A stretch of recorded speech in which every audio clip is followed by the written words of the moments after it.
ഒരു പവൻ സ്വർണം വാങ്ങണമെങ്കിൽ ഇന്ന് 1,11,560 രൂപ കയ്യിൽ വേണം. ഒരു വർഷം മുമ്പ് നമ്മൾ സ്വപ്നത്തിൽ പോലും വിചാരിക്കാത്ത വിലയാണിത്. കഴിഞ്ഞ ദിവസം ഹൈദരാബാദിൽ പ്രധാനമന്ത്രി നരേന്ദ്രമോദി നടത്തിയ പ്രസംഗം നിങ്ങൾ ശ്രദ്ധിച്ചിരുന്നോ? അദ്ദേഹം വളരെ വ്യക്തമായിട്ടാണ് ഒരു കാര്യം പറഞ്ഞത്. ഒരു വർഷത്തേക്ക് സ്വർണം വാങ്ങുന്നത് നമ്മളൊന്ന് മാറ്റിവെക്കണം. പണ്ട് യുദ്ധകാലത്ത് രാജ്യം ഓരോരുത്തരോടും കരുതലോടെ ഇരിക്കാൻ പറയുന്നത് പോലെ ഒരു സാമ്പത്തിക പ്രതിരോധത്തിനാണ് അദ്ദേഹം ആഹ്വാനം ചെയ്തിരിക്കുന്നത്. എന്താണ് സ്വർണവും നമ്മുടെ ഈ ജീവിതചര്യകളും തമ്മിലുള്ള ബന്ധം? അവിടെയാണ് ഡോളറിന്റെ കളി വരുന്നത്. വെസ്റ്റ് ഏഷ്യയിലെ സംഘർഷം കാരണം ക്രൂഡ് ഓയിൽ വില ബാരലിന് $105 മുകളിലേക്ക് കുതിക്കുകയാണ്. നമ്മൾ വാങ്ങുന്ന സ്വർണത്തിനും ഉപയോഗിക്കുന്ന പെട്രോളിനും സർക്കാർ നൽകുന്നത് ഡോളറാണ്. നമ്മുടെ വിദേശ നാണയ ശേഖരത്തിന്മേലുള്ള ഈ സമ്മർദ്ദം കുറയ്ക്കാൻ അദ്ദേഹം മുന്നോട്ട് വെച്ച 14 നിർദ്ദേശങ്ങൾ. സത്യം പറഞ്ഞാൽ അതൊരു ശരാശരി മലയാളിയുടെ ജീവിതത്തെ തന്നെ മാറ്റാൻ പോകുന്ന ഒന്നാണ്. വർക്ക് ഫ്രം ഹോം എന്ന ശീലം നമ്മൾ കോവിഡ് കാലത്ത് നിർത്തിയതാണ്.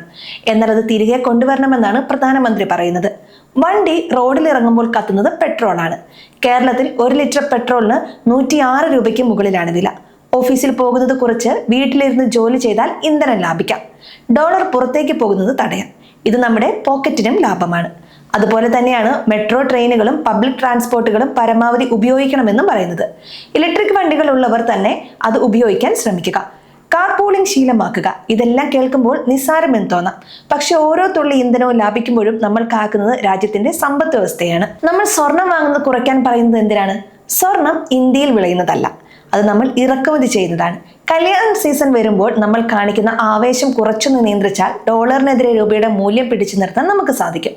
സ്വർണത്തിന് പകരമായി സോവറിൻ ഗോൾഡ് ബോണ്ടുകൾ അല്ലെങ്കിൽ ഡിജിറ്റൽ സ്വർണം എന്നിവയെക്കുറിച്ചും ചിന്തിക്കാം. ഫിസിക്കൽ ഗോൾഡ് വാങ്ങിക്കൂട്ടുന്നത് ഒരു വർഷത്തേക്ക് ഒഴിവാക്കിയാൽ അത് വലിയൊരു മാറ്റമുണ്ടാക്കും. ഈ ലിസ്റ്റിലെ മറ്റൊരു പ്രധാന കാര്യം വിദേശ യാത്രകളാണ്. ഫോറിൻ ഡെസ്റ്റിനേഷൻ വെഡ്ഡിങ്സ്, വിദേശത്തെ വെക്കേഷൻ യാത്രകൾ. ഇതൊക്കെ കുറച്ചു കാലത്തേക്ക് ഒഴിവാക്കി നമ്മുടെ നാട്ടിലെ ടൂറിസം പ്രോത്സാഹിപ്പിക്കാനാണ് നിർദ്ദേശം. വിദേശത്ത് പോയി നമ്മൾ ചിലവാക്കുന്ന പണം അവിടുത്തെ ഇക്കോണമിക്കാണ് ഗുണം ചെയ്യുന്നത്. പകരം നമ്മുടെ കേരളത്തിലെ മനോഹരമായ സ്ഥലങ്ങളൊന്ന് കണ്ടു നോക്കൂ. നമ്മുടെ പണം നമ്മുടെ നാട്ടിൽ തന്നെ നിൽക്കും. ഭക്ഷണക്രമത്തിൽ പോലും അദ്ദേഹം മാറ്റം നിർദ്ദേശിക്കുന്നുണ്ട്. പാചക എണ്ണയുടെ ഉപയോഗം 10% കുറയ്ക്കുക. നമുക്ക് അത്യാവശ്യമുള്ള എണ്ണയുടെ നല്ലൊരു ഭാഗം വരുന്നത് പുറത്തു നിന്നാണ്. അത് കുറച്ചാൽ നമ്മുടെ ആരോഗ്യത്തിന് നല്ലത്, രാജ്യത്തിന്റെ ട്രഷറിക്കും നല്ലതാണ്. അതുപോലെ തന്നെയാണ് കർഷകരോടുള്ള അഭ്യർത്ഥനയും. രാസവളങ്ങളുടെ ഉപയോഗം പകുതിയായി കുറിച്ച് പ്രകൃതി കൃഷിയിലേക്ക് മാറാൻ അദ്ദേഹം പറയുന്നു. രാസവളം ഇറക്കുമതി ചെയ്യാനും നമുക്ക് വലിയൊരു തുക ചെലവാകുന്നുണ്ട്. Number 1 and everything change. ആ നമ്പർ നമ്മുടെ വിദേശ നാണയ ശേഖരത്തിന്റെ അളവാണ്.